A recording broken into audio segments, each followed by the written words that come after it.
दोस्तों इधर लड़का लौट के आया और लड़की को सब बात बताई कि तेरे बाप ने हमें गालियाँ दी हैं।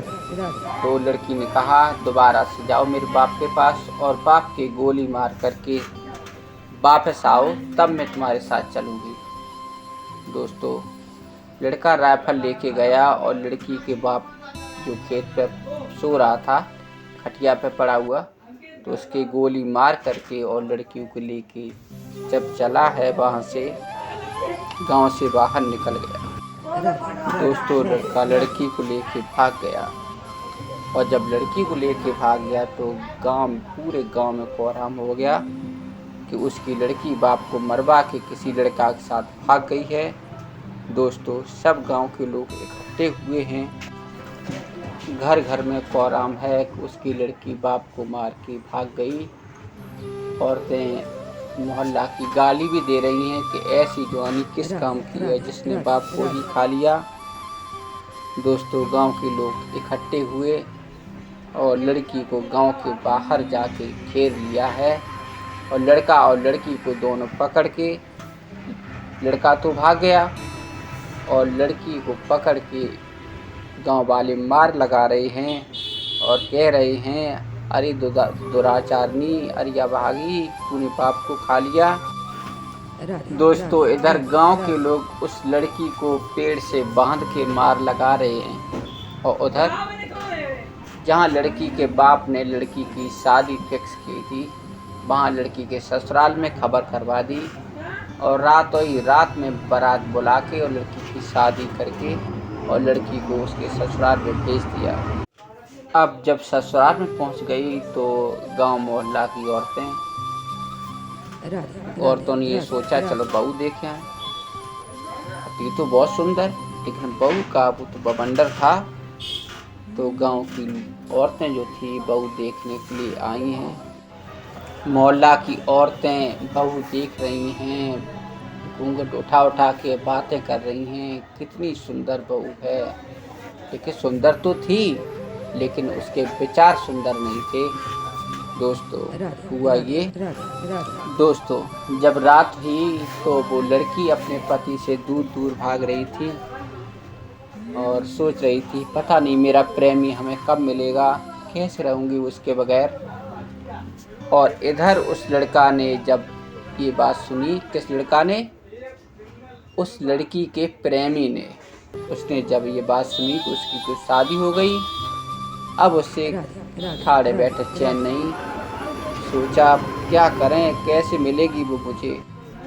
उस लड़का ने किया ये कि महात्मा बन गया। महात्मा जो भिक्षा मांगने वाले वो बना है दोस्तों अपने प्यार की खातिर।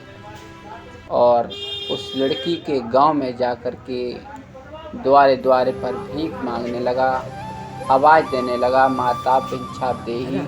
तो जब द्वारे द्वारे पर आवाज़ लगा रहा है दोस्तों प्रेम की खातिर वो मजनू बन गया और आवाज़ देने लगा।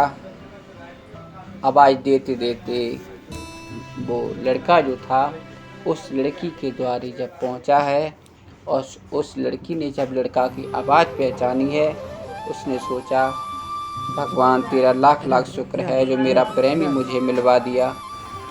तो वो प्रेमिका जो थी द्वारे पर भिक्षा लेकर आई है। लड़का ने आंखों में इशारा कर दिया तुम हमें वहाँ पर मिलना। तो वो लड़की जो अपने पति से दूर दूर भाग रही थी, अपने पति से उस दिन बहुत प्यार किया, बोली प्यारे हमें आज फिल्म दिखाने ले चलोगे ना? तो लड़का ने कहा हाँ, इसमें कौन सी बड़ी बात है। तो वो लड़की जो थी अपने पति को लेकर के फिल्म देखने के लिए शहर में चली है। पति ने ये सोचा चलो, जब बोली तब बोली, बहुत दिन से हमसे बोल नहीं रही थी, चलो अब बोलने लगी है तो उसे फिल्म दिखा के आते हैं। तो पत्नी को लेकर के वो लड़का जो था शहर को चला है फिल्म दिखाने के लिए अपनी पत्नी को। दोस्तों जब वो लड़की फिल्म देखने के लिए चली है तो घर में जितने रुपए पैसे जेवरात थे सब कुछ साथ में लेके चली है। लड़का को नहीं पता था कि क्या क्या ले जा रही है मेरा। तो शहर में जब पहुँचे हैं ये लोग, दोस्तों बाहर नारी का जाल। जब वो लड़की शहर में पहुंची है जहां वादा किया था, जब उसने अपने प्रेमी को देखा है, कंठ गदगद हो गया, दिल में खुशी का ठिकाना नहीं रहा। तो आंखों में इशारा कर दिया अपने प्रेमी से कि मेरे पति को मार दीजिए। दोस्तों उस लड़का ने जरा भी देर नहीं की और उसके पति को राइफल उठा करके तुरंत ही मार दिया और वो लड़की जो थी उस लड़का के साथ वहाँ से भाग गई। बाहरी औरत का जाल।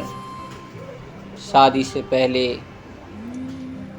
अपने पिता को मरवा दिया, जब शादी हो गई तो अपने पति को मरवा दिया और उसी प्रेमी के साथ चली गई।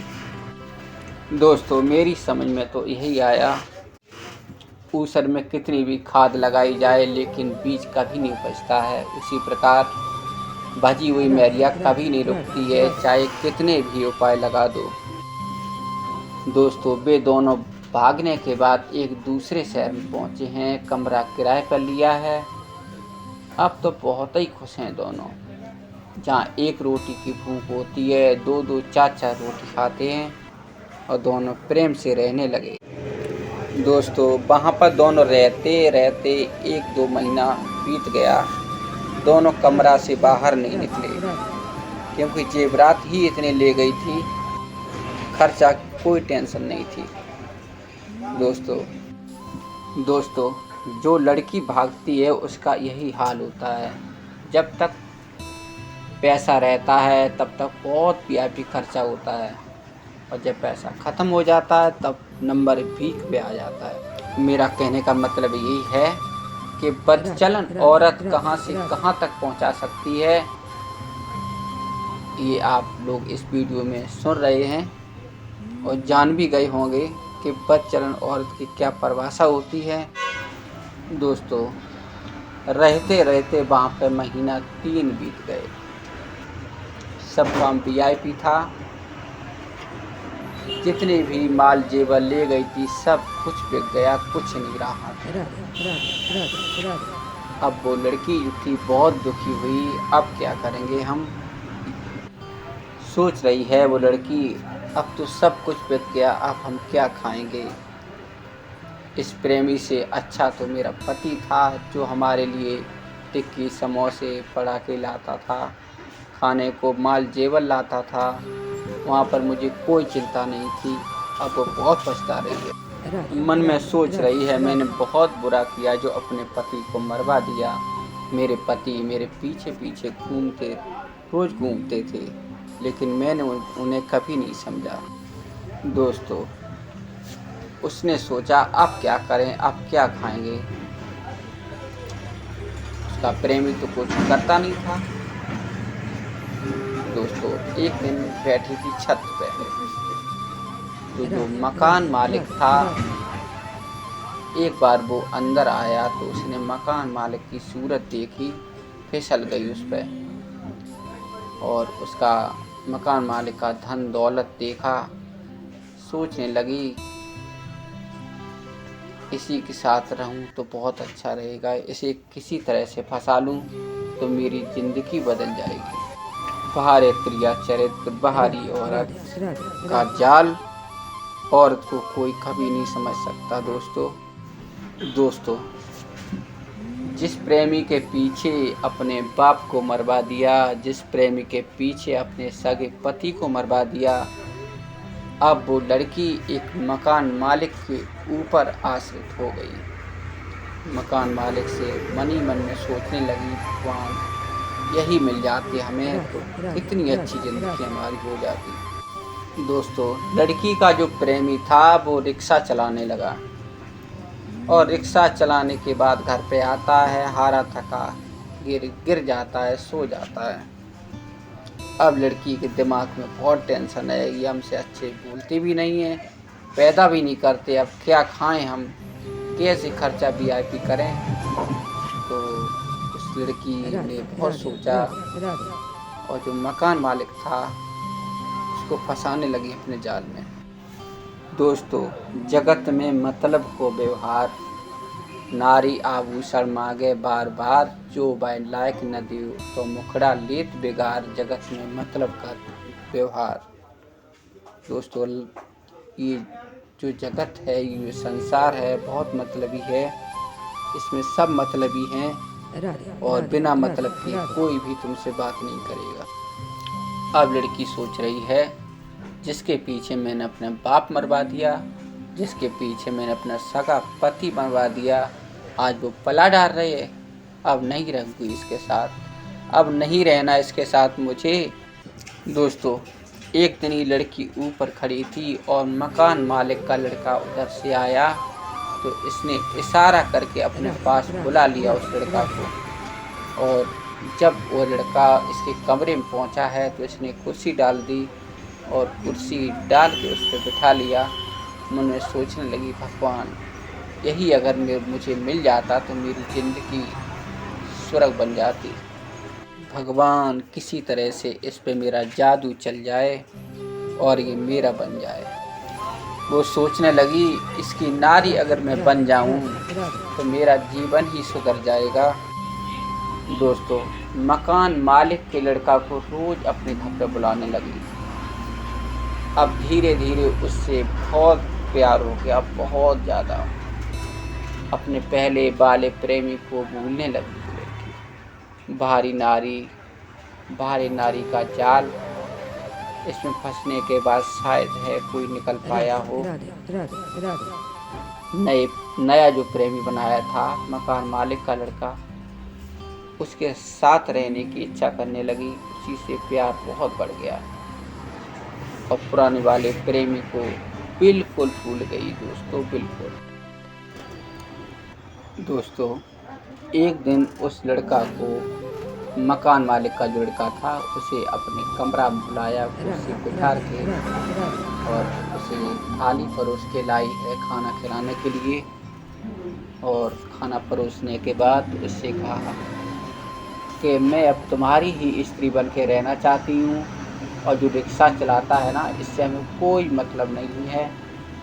तुम अपनी स्त्री बना के हमें रखो, मैं तुम्हारे साथ बहुत खुश रहूँगी, बहुत खुश।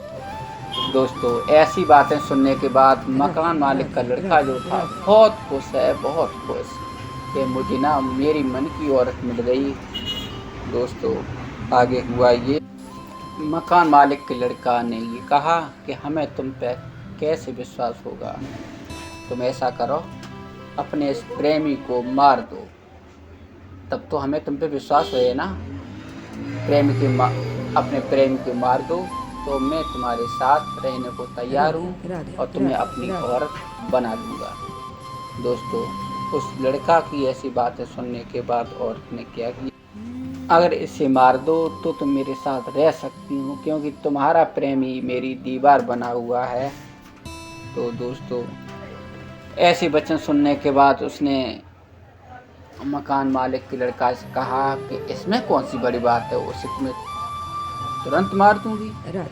आज ही रात में उसे मार के और तुम्हारे साथ अच्छे से रहूंगी। दोस्तों, और उस औरत ने कहा, जब मैंने अपने सगे बाप को मार डाला, जब मैंने अपने सगे पति को मार डाला, तो ये प्रेम, अरे ये प्रेमी क्या चीज़ है, इसे तुम्हें चुटकियों में मार दूंगी। लड़की ने कहा, घबराओ नहीं, आज रात को ही उसे मार देंगे हम और तुम्हारी टेंशन बिल्कुल ख़त्म कर देंगे, ठीक है। अब खुश हो ना। दोस्तों, आगे क्या हुआ देखने के लिए देखिए हमारा नेक्स्ट वीडियो, प्रिया चरित्र का भाग नंबर